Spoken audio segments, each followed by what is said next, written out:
Hey, Eagle fans, I'm Thomas Mott. Welcome into Philadelphia Eagles Now. And today, let's go ahead and get into the news and rumors as we try and sort through a lot of very interesting, I think, topics running around the world of Philadelphia right now, inside the world of course, our Philadelphia Eagles. And we start with practice. Yes, we are talking about practice. I know, let the Allen Iverson comparisons and comments begin. But practice has been kind of a main focus of questions hitting not only players, but coaches as well this week, as we're hearing that mistakes are being made in practices that have transitioned over to mistakes being made in games. Shocker, right? Your whole middle school basketball coach saying we practice the way that we play the way that we practice, seems to, of course, also transition to the National Football League. So multiple players this week have cited very bad practice habits. And again, the question is being presented as, are these practice habits carrying over to the games? And I think the bigger question is there a leadership issue happening right now, not only between coaches, but also between players? I mean, ask yourself this question before we get into the actual tweets telling us and detailing this information.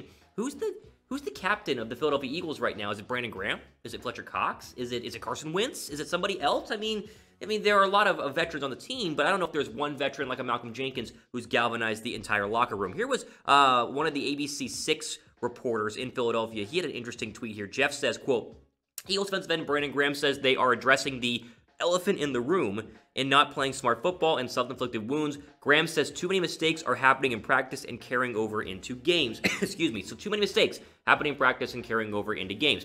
Here's the one problem, guys. What week is it? If you've had mistakes in practices all year long and just now are deciding, week 10, week 11 to figure things out, mega problem, mega red flag. Why are we not addressing these things in training camp? Why not week 1? Why not week 2? Why not whenever you're getting blown out early on in football games against the Rams? Was there problems in practice then, or is it just happening now? This is a serious issue, and I think might shed a little bit of light on what's going on right now inside Philadelphia and what's been a very dysfunctional season all around. John Clark, NBC Philly, said this, kind of backed it up. Darius Slay says practice was up and down last week heading into the Giants game. He agrees with Brandon Graham they need to correct mistakes and penalties in practice that carry into games. Slay says he does 10 push-ups after mistakes in practice. So again, the question becomes, is this an on-the-field player leadership issue, or are coaches just allowing mistakes to happen and not jumping on people whenever they make mistakes? Because if either one is true, does not bode well for the future of Philadelphia, not only this year, but going forward with the current team that you have and the current players on the roster. And guess what? The numbers back up this entire discussion and this entire idea that Philadelphia undisciplined in practice means undisciplined on the field. Just look at penalties.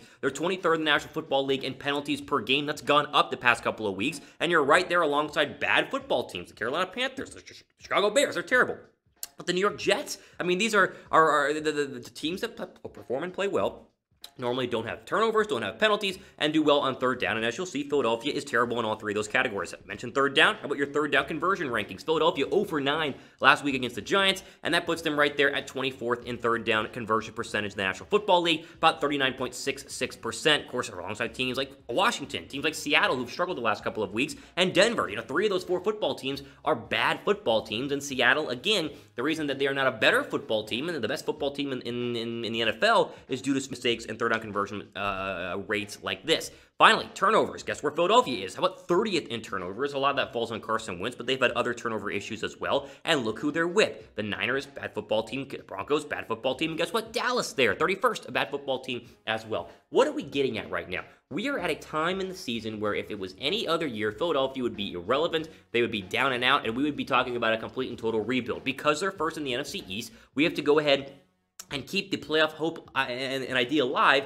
and therefore try and fix what is going on inside Philadelphia and get them better. Now, to do that, they've got to do it themselves, police themselves, be better at practicing for the way that they're going to play in the game and being better prepared, and hopefully these numbers will start to go down in a positive direction, and Philadelphia's win total will go ahead and go up. But again, the main question is, this is the first question down below, pinned comment, who is to blame for these mistakes? Is it a coaching issue? Is it Doug Pederson? Is it Jim Schwartz? Or is it a player issue? Or, players got to police themselves. Let me know what you guys think down below in the comment section. Speaking of head coaches and speaking of future changes happening in Philadelphia, obviously, like I said, due to the struggle Philadelphia has had so far this year, there's a lot of speculation about Doug Pederson staying or leaving in 2021. And there was an interesting write-up on Bleeding Green Nation about how Lincoln Riley is starting to be a name that kind of gets thrown out into the ether as a potential replacement for Doug Pederson. Couple of reasons why. Howie Roseman and Lincoln Riley are really good friends. Lincoln Riley, we talked about this during draft time. Lincoln Riley was a big reason why they took not only Jalen Reagor in the first round of the NFL draft, because Riley raved to Philadelphia about playing against Reagor, TCU versus Oklahoma, and then, of course, Jalen Hurts himself. I mean, a massive reason why they took Jalen Hurts was, of course, the seal of approval and the kind of thumbs up by his former head coach up there in Oklahoma, Lincoln Riley. So the questions then become, is Lincoln going to become the head coach of the Eagles in 2021? First off, it is way too early. It's amazing how we get to a point where Doug Pederson is 3 years removed from a Super Bowl and already on the hot seat, and he's been in the postseason each of the last 3 years, and it's like, wow, we're already getting rid of Doug Pederson, which for me is the issue. But with that being said, anything can happen. It is 2020, and I think Bleeding Green Nation, again, is right up on this. Is interesting. They said this in their article, quote, even with all that said, I think that's Doug Pederson, the first one to go when it comes to breaking up the power structure. It isn't feasible to move off Wentz's contract in 2021.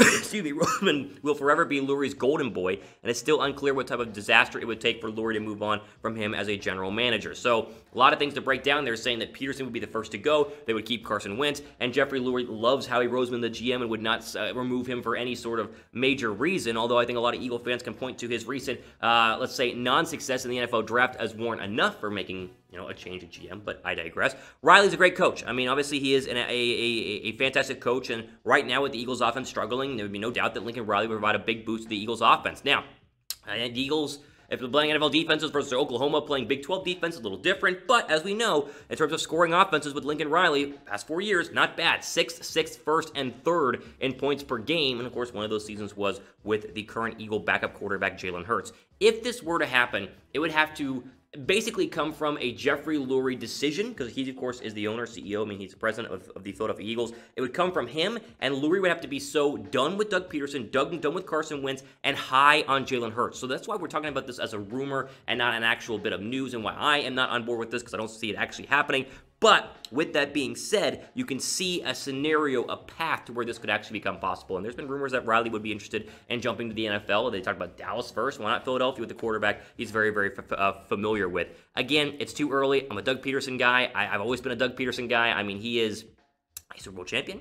He is back-to-back playoffs appearances, and honestly, he was one drop away from Alshon Jeffrey in 2018 from going back to the NFC Championship game in back-to-back years, and you get there, who knows, anything could have happened. Philadelphia was hot that year going into the postseason, so I am not on board with this, but again, it's not my decision to decide what you guys will hear in terms of this show. We talk about news and rumors, whether I agree with them or not, so we throw it out there. Let me ask you guys this. What should the Eagles do with Doug Pederson? F for fire or K for keep? Let me know down below in the comment section. While you guys are getting your answers in on that, I want to remind you of the promotion that we are doing this week with the Browns betting and versus the Browns this week with our friends at BetUS. Chatsports.com/EagleBet is the place to go. Use that promo code Eagles125. We'll get you guys signed up to bet on Philadelphia Eagle games with our friends at BetUS. When you sign up with our link, chatsports.com/EagleBet, and you use that promo code Eagles125, at the checkout, I did this yesterday, making my bets for this week. Eagles 125 is your 125% deposit bonus whenever you first sign up. So you put $100 down, deposit limit you need to do. It'll turn into $225 for your betting pleasure. And to help you guys get started,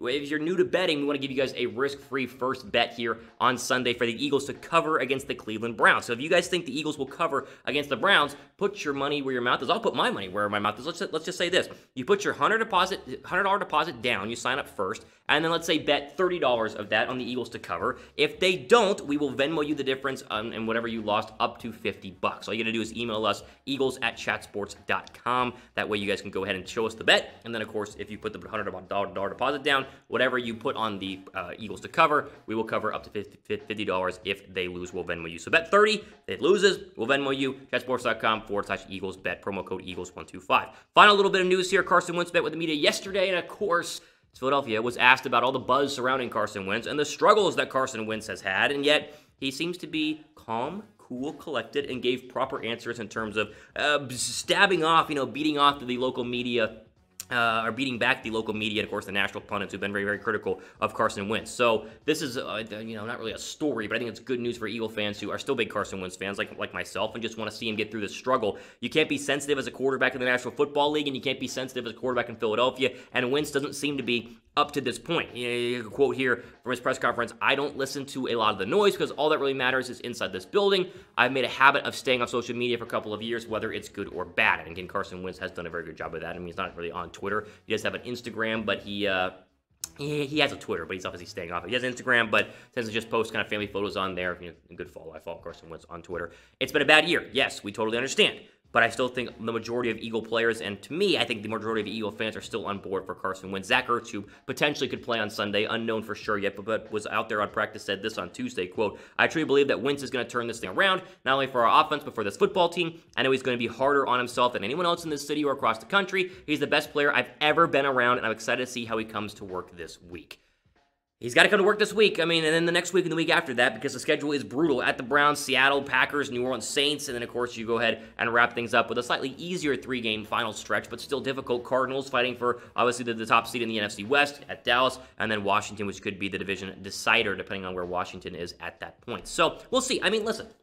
We can talk all we want about Carson Wentz, and again, I'm doing a mailbag video tomorrow, and I'm sure I'll get mailbag questions about Carson Wentz, and we can criticize him, and that's fine, because Carson Wentz deserves it. He's been very bad this year. But jumping ship on Carson Wentz when Zach Ertz, like you just said, says he's the best player he's ever been around, I think, you know, shows that the Eagle, at least the team, is still on board with Carson Wentz. It's still excited about what Carson Wentz can go ahead and bring to the table. And like I said, get a little run here. You can beat the Browns 4-5-1, and then maybe lose to Seattle 4-6-1, and then come back and you beat the Packers and beat the Saints. Things get a little bit more interesting. And even if they win the division at 5 or 6 wins, let me just say this. You win the division 5 or 6 wins, and you win that first wild card game, anything can happen. Postseason is all about momentum. There are so many teams that get to the postseason, don't have momentum, who were good in the regular season, who do jack squat in the postseason. You get some momentum rolling, like in 2017, when they were not supposed to go anywhere. They were a wild card team, or they were a division winner, wild card team, and yet what happened? They won the Super Bowl. So let's just calm down, pump the brakes, and see what happens here on Sunday. Maybe they stink on Sunday and we jump ship. Who knows? Ultimately, out for today here on Philadelphia Eagles Now. I want to jump in on this news and rumor video. Again, mailbag video coming up a little bit later on this week. And also get your deposit in right now. I want you guys to sign up for BetUS with that $100 deposit at Eagles, chatsports.com/EagleBet, and that promo code Eagles125 to be able to jump in and win some money. And of course, you won't lose any if you guys do our $100 deposit and then bet some of that under $50 on the Eagles to cover. Ultimately, out for today here on Philadelphia Eagles Now. I'm your host, Thomas Mott, signing off. Enjoy the rest of your day.